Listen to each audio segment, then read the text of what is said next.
రాత్రి 10:30 అవుతుంది. 9కి వస్తానన్నాడు. అసలు ఎక్కడికి వెళ్ళాడో అర్థం కావట్లేదు. ఇంతవరకు ఇంటికే రాలేదు. శేష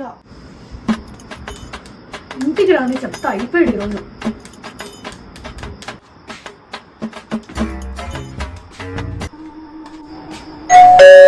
వచ్చాడు లాస్ట్కి. అయిపోయాడు ఇంకా.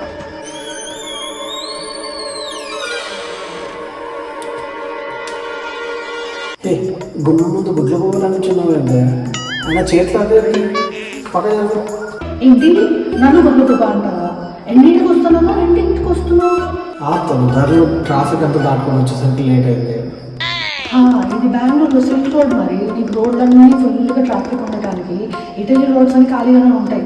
అండ్ టైం 10కి ఎక్కడ ట్రాఫిక్ ఉంటుంది నీకు? అయినా ఇంట్లో రానివ్వండి ఎక్కడ నిలబెట్టేసి అన్నీ అడిగేస్తా. పక్కింట్లో ఈ టైంలో ఎవరైనా చూసినారంటే దొంగ అనుకుంటారు నన్ను. అసలు ఇటలీలో ఎవరెవరు తప్పించుకుంటాడు? ఇక్కడ అందరూ డోర్లు వేసుకునే ఉన్నారు. పక్కింట్లో బాగు నాయిస్తే కూడా మనకి ఏం వినిపించదు. అయినా నీకు ఇలా కాస్తాను. రోజు మిగతా హస్బెండ్స్ వచ్చి గొడవ పడుతుంటారు చూడు తాగి. అలా వచ్చి నీతో గొడవ పడాలి. ఫ్రెండ్స్ దగ్గరికి వెళ్ళి 9 o'clock ఇంటికి వస్తానన్నవాడు 10:30కి వస్తున్నావు. నోటికి కొద్దిగా తాళం వేసుకో. అర్థం అవుతుందా? ఏది పడితే అది మాట్లాడడం కాదు. లేట్కి వచ్చినట్టు. అయినా నువ్వేంటి రెడీ అయి కూర్చున్నావు? అంటే అది కూడా మర్చిపోయావా? 9 o'clockకి నన్ను వాకింగ్ కి తీసుకెళ్తాను అన్నావు. అర్ధరాత్రిలో దయ్యాల వాకింగ్ అంటే? వాకింగ్ వెళ్తే హార్ట్ కి మంచిదంట. పద పోదాం. ఇప్పుడు నాకు తెలీదు. అయినా ఈ మధ్య ఈ సోది ఎక్కువ అయిపోతుంటాను.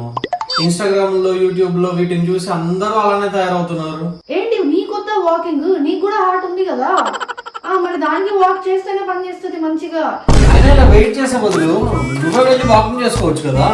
ఏంటి ఇటలీలో రాత్రి పూట నేను ఒక్కటే వెళ్ళాలా? ఎవరైనా నన్ను ఎక్కువపోతే అసలే కంట్రీలో ఉన్నాం మనం.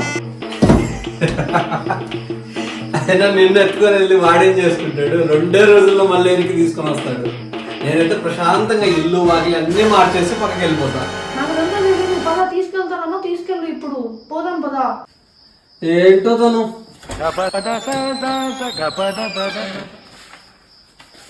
చూడు శేష, రోజంతా మనం వర్క్ టెన్షన్స్ లో ఉంటాము. మనకు రిలాక్సేషన్ ఎక్కడ దొరుకుతుంది చెప్పు? ఇలా నడుచుకుంటూ సరదాగా వచ్చాము మనకు మంచి రిలాక్సేషన్ దొరుకుతుంది.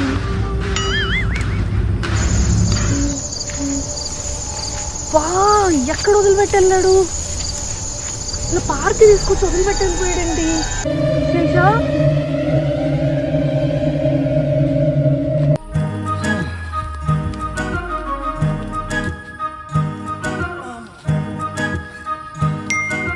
శేష మళ్ళీ వదిలిపెట్టి వస్తావేంటి నువ్వు? నాకు అర్థం కాదు.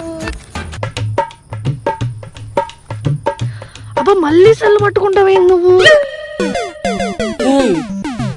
తాగి పడేసిన వాటర్ బాటిల్ పడేసినట్టు పడేసావేంటి? అదేమన్నా ఐఫోన్ ఏంటి?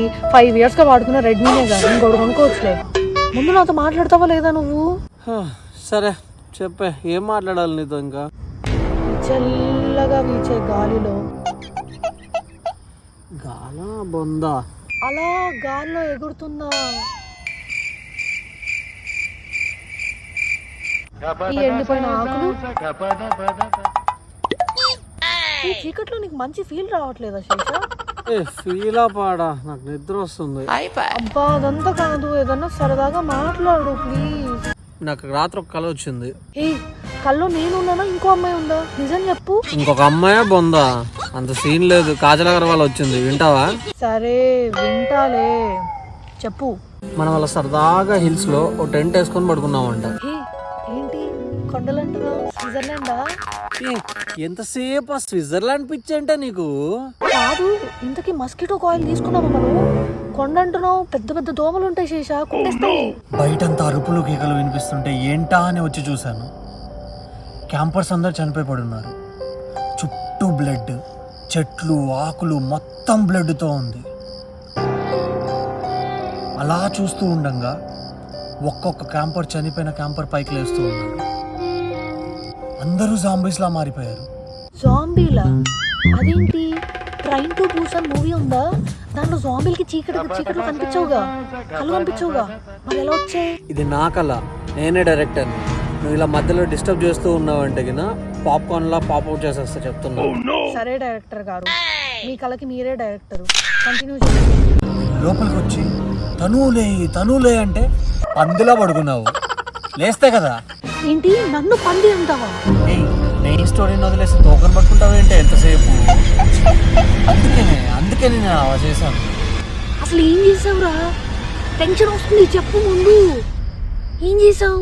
ఏం చేశానంటే జాంబీలన్నీ మీదకి వచ్చేస్తున్నాయి. బ్యాగులు వేసాను, అన్నీ వేసాను, అయినా కానీ ఆగట్లేదు. దానికి ఎలాగో కావాల్సిన బ్లడ్డే కదా అని నిన్న వేసేసాను. నాకు పరిగెత్తడానికి టైం దొరికింది, పారిపోయాను.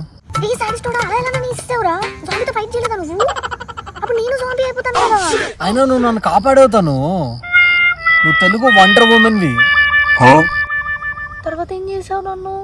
ఆ తర్వాత నీ చేతులు కాళ్ళు కట్టేసి అలా పొద్దున అవ్వంగానే ఆ జాంబీస్ అన్నిటిని తప్పించుకొని కొండపైకి నేను తీసుకొని వెళ్ళాను. అరే నేను జాంబీని అయితే నిన్ను కొరికితే నువ్వు జాంబీ అయిపోతావు కదా. ఎక్కడో కొండపైకి మళ్ళీ ఇంటి దగ్గర పట్టుకెళ్ళడం ఏంటి? నాకేం అర్థం కావట్లేదు, ఏం చెప్తున్నావు? అందుకే నువ్వు ఒక పెద్ద సైకో జాంబీవి, నన్ను ఎక్కడ మీద పడి కొరికేస్తావో అని చెప్పేసి ఒక పెద్ద కేజీలో నిన్ను పెట్టేసి నేను అలా కొండలు గుట్టలు పడేసి తిరుగుతూ ఉన్నాను 1 year పాటు. దేనికి? అంటే ఆ ఏరియాలో అమ్మాయిలు బాగున్నారని చెప్పేసి అలా సైట్ సీయింగ్కి వెళ్ళేసి వచ్చేవాడిని రోజు. ఏంటి నన్ను వదిలేసి నువ్వు అమ్మాయిల చుట్టూ తిరుగుతున్నావా? అంటే నన్ను కేసులో పడేసి ఇలా చేస్తున్నావా? ఏడవకులే, నీకు కూడా రోజు ఒక 4 పనులు, ఇదిగో ఇలా గడ్డి అన్నీ పట్టుకొని వచ్చేవాడిని. నువ్వు నీ గడ్డి. ఆ తర్వాత ఏమైందో చెప్పు ముందు.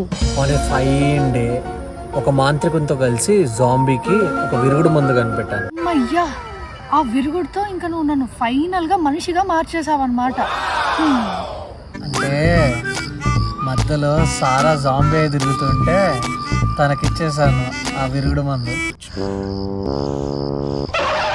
నాకు ఇవ్వాల్సిన విరుగుడు తీసుకెళ్ళి సారాకి ఇస్తావా? అంటే నువ్వు నన్ను జాంబీలా వదిలేస్తున్నావా?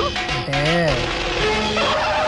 నిన్ను నా విరుగుడు సారాకి ఇస్తావా? సారాకి ఎందుకు ఇచ్చావురా? సారాకి ఎందుకు ఇచ్చావు? అది నాది.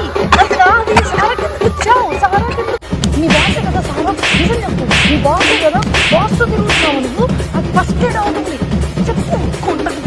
కొట్టకుతాను. ఎందుకు ఇచ్చావు? అరే కలలో ఇచ్చానే, రియల్ గా కాదే. రియల్ గా అయినా కలలో అయినా నాకు కదా ఇవ్వాలి. కనకి ఎందుకు ఇస్తున్నావు? దానికి ఎందుకు ఇచ్చావు? నా జాబే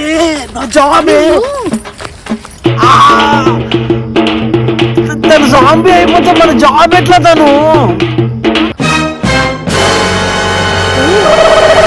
పాయింటే, తను జాంబీ అయితే నీ జాబ్ పోతుంది కదా. జాబ్ కోసం వదిలేసిందా? ఈ విషయం ముందే తెలిస్తే అప్పుడే చెప్పింటానుగా. హే, ఇంతకీ నువ్వు నన్ను మనిషిలా మార్చావా లేదా? నీకు ఈ పొజిషన్ లో మళ్ళీ స్టోరీ కావాలనే చెప్పు. ఆ మిగిలిన 4 చుక్కలు నీకే ఇచ్చినంతను. ఇది జాంబీ అంటే బాగుండేదేమో. అయితే ఫైనల్ గా నువ్వు నన్ను మనిషిగా మార్చావు. గుడ్. ఇంకా పోదాం రా ఇంటికి.